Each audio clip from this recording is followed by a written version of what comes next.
I've always disliked you. Not going to work and not earning a single cent. Just sleeping at home all day. You might as well leave right now. Miranda, my mother-in-law, yells, brandishing a kitchen knife at me. I fear she might actually kill me. My heart is pounding so hard, I can hear it. Why don't you say something? Miranda, still holding the knife, advances towards me. If I keep quiet, she might actually stab me. Oh, okay, I understand. Please lower the knife. I'm begging you. Miranda accuses me of not earning anything, but in reality, it's my husband Frank who hasn't brought in a single cent. I'll make her regret kicking me out. Rewinding to 2 years back. Back then, I lived in Frank's in-laws' house with him and Miranda, just the three of us. Karen, I'm really grateful you moved into my parents' home. Thank you, Frank said, expressing his gratitude. After father-in-law suddenly passed away from a stroke, we started living in the in-laws' house. If you guys don't mind, feel free to move in and use this place, Miranda suggested following my father-in-law's funeral. The in-laws' house is a bit larger than a typical house. My father-in-law, who had worked his way up to a senior manager at an auto parts manufacturer, earned a decent income. Really? That would be great. If we could live in the parents' home, we're familiar with it, and I've been wanting to move out of the apartment. Frank was eager about Miranda's suggestion. Indeed, it wasn't a bad deal for us. Due to the impact of an infectious disease, Frank's company underwent major layoffs. Frank was among those laid off and is currently searching for a job while working part-time at a grocery store. I, on the other hand, work full-time at a securities firm, and my earnings are just enough to keep us afloat. Miranda, about living in the in-laws' house, I'd be really grateful if we could. Thank you. Thinking it a good opportunity, I decided to live in the in-laws' house. However, I wasn't very close with Miranda and hadn't talked much with her, so I was honestly anxious about living together. Could we get along? I wondered. Before moving into the in-laws' house, I discussed our future living situation with Frank. I haven't really talked much with Miranda, and I'm worried about whether we can get along. Don't worry. Even if things get bad with Mom, I'm on your side, Karen. Assured by Frank's words, I felt slightly relieved and moved into the in-laws' house a week later. Welcome. Feel free to make yourself at home. Miranda greeted us. Thank you. We appreciate your hospitality. Frank and I, starting our new life in the in-laws' house, had modest earnings and lived simply, but it was more comfortable than our previous apartment. On our days off, we could go out together, almost like when we were dating, a luxury we couldn't afford due to constant financial worries. I thought I could continue living happily with Frank in the in-laws' house. However, 3 months after we started living in the in-laws' house, Miranda's attitude towards me changed drastically.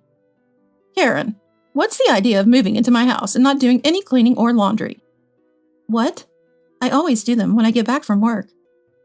Although Miranda sometimes did the chores when I came home late from work, I usually took the initiative in cleaning and laundry. You're married to Frank and staying in my house. Shouldn't it be normal for you to take care of everything? Especially since you're living here. I thought, wasn't it you who suggested we move here? But I couldn't bring myself to argue with Miranda. I invited you to live here to lessen my burden, you know? Why can't you understand that without me having to spell it out? You're so slow. I had no idea Miranda felt that way. It was as if I was just a housekeeper. Stunned, I could only stand there speechless. From then on, Miranda started harassing me daily. Hurry up and clean. I don't want to hear any excuses about being tired from work. She knew I was tired from work, yet still forced household chores on me. I wished she would help, instead of just waiting for me to do everything. Are the dishes done? Have you cleaned yet? You really can't do anything without me telling you. Maybe you're late from work because you're not competent enough. I haven't finished them yet. I'm sorry. You're so inefficient. Hurry up, or it'll be morning before you know it. Miranda would kick me as she said these things. Why do I have to endure this treatment? The daily harassment from Miranda continued, leaving me physically and mentally exhausted. This lifestyle persisted, and I eventually fell ill. Miranda, I'm sorry, but it seems I've caught a cold. Can you take care of the housework for me? What are you talking about? You can clean even if you have a cold, can't you? I have a high fever and can't move my body properly. Ugh, you're so useless. Figure it out, okay? I'm not doing it. Despite my high fever, Miranda insists on making me do the housework. I really need to lie down. That day, since Frank had the day off from his part-time job, I asked him to help with the chores. Could you take over the housework until I feel better? What? You want me to do the housework? You should do it. I'm busy too, you know. Busy with what? You're not working every day. You're just lounging around today. Hey, that's not fair. I'm desperately looking for a job. It doesn't look like it. I don't see you looking at job listings, and you quit your part-time job. Living in your parents' home, you're honestly too lazy. I vented my frustrations at Frank. Lately, I've been losing affection for him, who just lazes around every day. Anyway, I'm busy, so you do the cleaning and laundry. Frustrated with Frank's uncooperative attitude, I reluctantly agreed. Fine, I'll do it. It's so hard to even stand. Cleaning, which usually takes less than an hour, took me 2 hours due to my limited mobility. While doing laundry, I felt sick and vomited in the bathroom.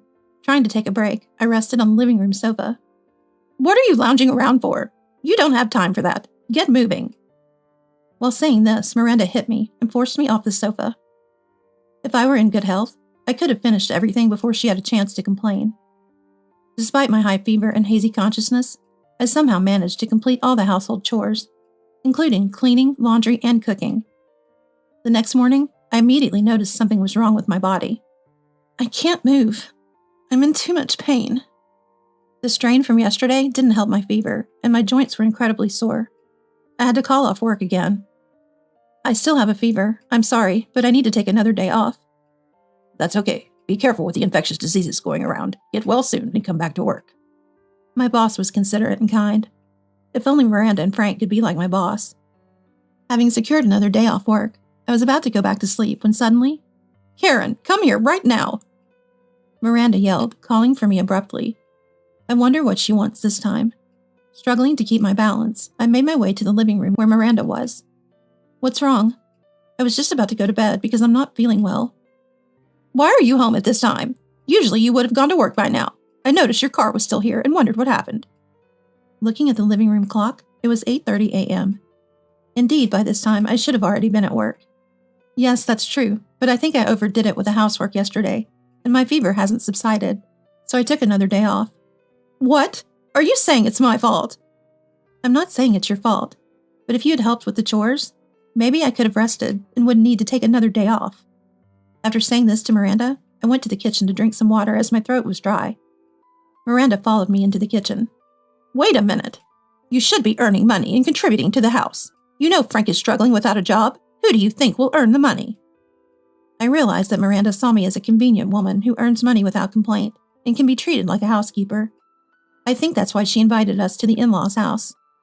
Having lived a comfortable life off the earnings of my late father-in-law, who seemed to have hired housekeepers, Miranda couldn't lower her standard of living. But Miranda, with the infectious disease going around, it would be irresponsible to go to work in this condition. The moment I said that, Miranda grabbed a knife and yelled at me. Don't talk back. You're just a moocher, not going to work and just sleeping at home. If you're not going to earn a cent and not do any housework, then just get out of this house. Her eyes bloodshot, Miranda thrust the knife towards me. I realized I might actually be killed if I didn't leave right now. My heart raced, but I was frozen in shock and couldn't move. Say something, will you? Paralyzed with fear, I finally mustered the courage to tell Miranda that I would leave. Oh, okay, I understand. Please lower the knife, I'll leave. Then leave now.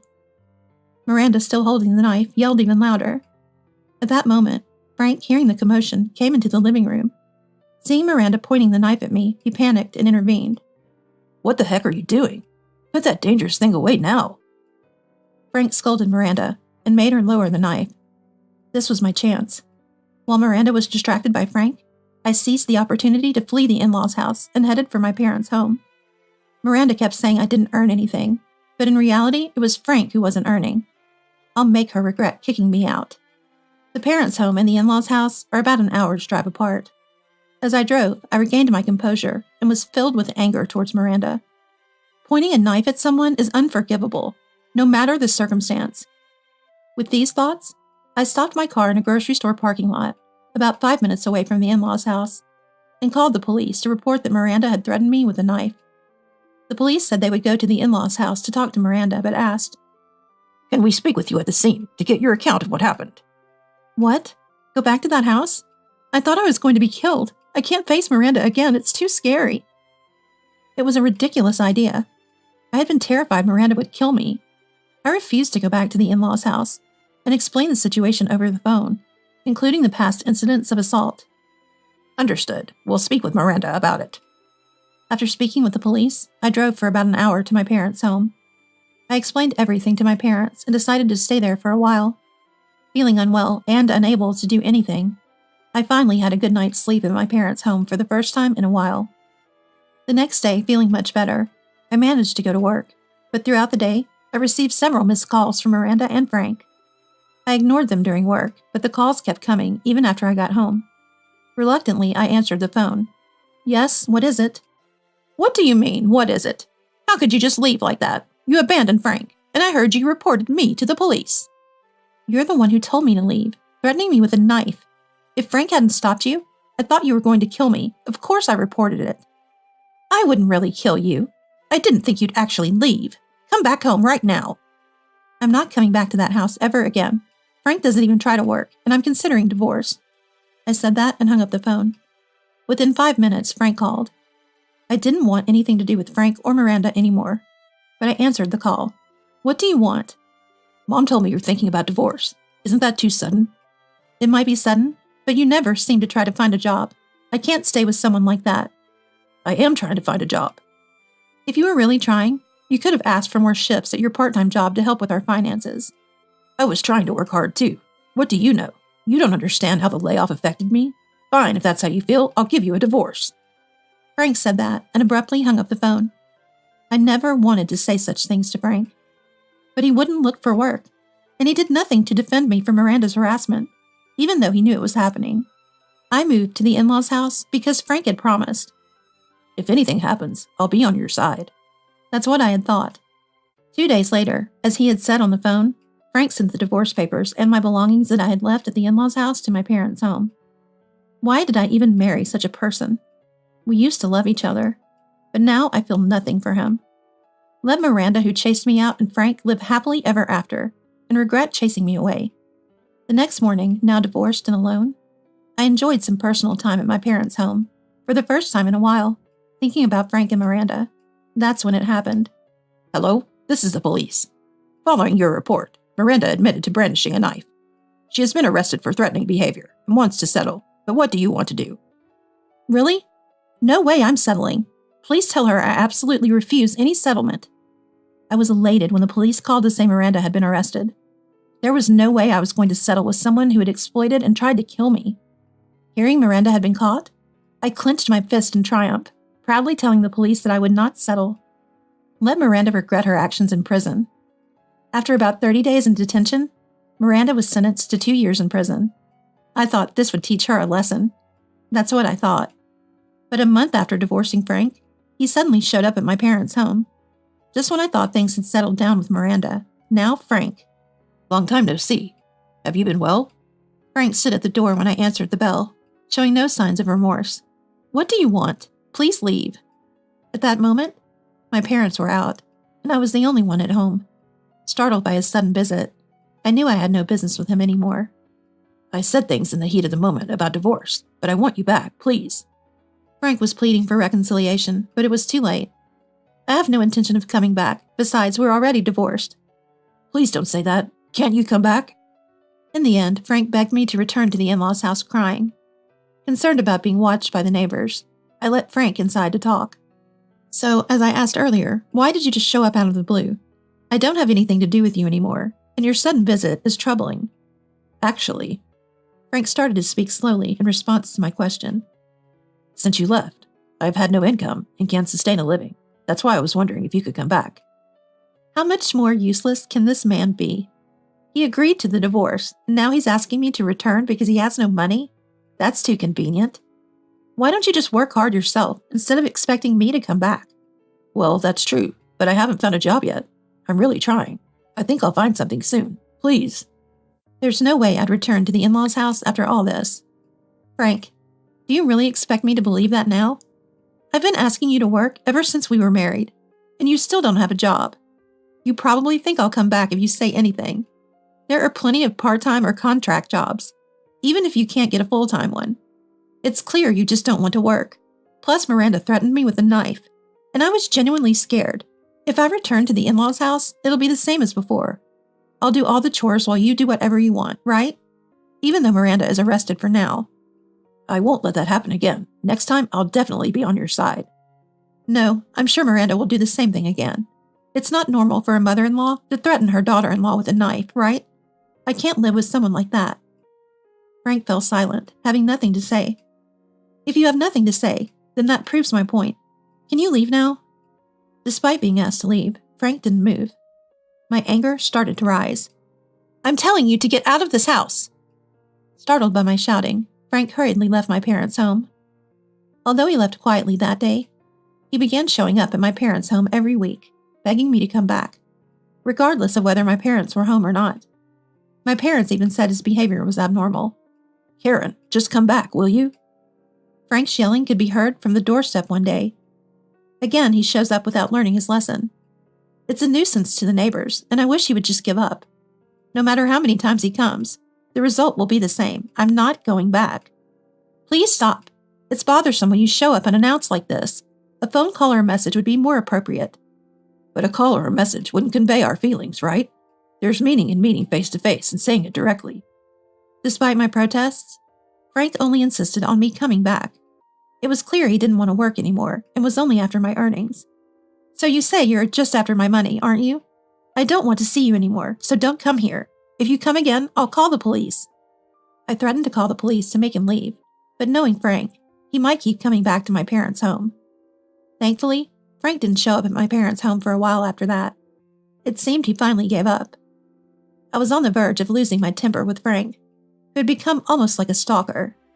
Just when I thought I was free from Frank, he called me a week after I moved. So you really have no intention of coming back? How many times do I have to tell you? It's annoying. Fine, then I'll kill you and myself. Why should I be killed by him? I haven't done anything wrong. Finally, I exploded with all the pent-up emotions and anger. Why should I be killed by you? Bring it on. A worthless man like you, who doesn't work and relies on a woman's income, can't kill anyone. No, I wasn't serious. Don't say such things in the first place. I've been putting up with you, but you're an awful man. If you want to die, do it alone. Don't drag me into it anymore. I said this forcefully over the phone. Okay, I won't say that anymore. It's too late. I'm reporting to the police that you threatened to kill me. I hung up the phone, thinking that would make Frank behave. As I told him, I reported to the police that Frank had threatened me. My ex-husband said he would kill me. Is that so? Where is this ex-husband of yours? I think he's at the in-laws' house. We need to hear more about this. Could you come to the station? At the police station, I explained the situation. Even after our divorce, he's been showing up at my house every week. I told him we're divorced and I don't need him to come anymore. Then one day, he called, demanding reconciliation, and when I refused, he threatened to kill me. Would you like us to arrest your husband if his statement matches yours? The police asked me. Yes, I would prefer that. He's been acting like a stalker, and I honestly want him arrested as soon as possible. After telling the police this, I left the station. That night, I received a call that Frank had been arrested. Is this Karen's phone? Yes, what happened? We have confirmed from Frank, your ex-husband, that he did indeed say he would kill you. He hasn't harmed you, but considering your fear, we've arrested him. Finally, I would no longer be harassed by Frank and Miranda. I was so relieved that I danced on the spot when I received the call from the police. Really? Thank you. Now I can finally relax. After hanging up, I felt glad that I had never given in to Frank and Miranda. I shuddered to think what might have happened if I had returned to the in-laws' house. They were people who could threaten with a knife and uttered death threats. Eventually, both were arrested, bringing me peace of mind. Frank always relying on my earnings without working, and Miranda constantly harassing me with household chores, had dug their own graves. If Frank is charged with threats, he might face 2 years in prison just like Miranda. They should reflect on their actions in jail. Later, Frank was indeed convicted for his threats and sentenced to jail, joining Miranda for a 2-year sentence. This brought me a sense of calm.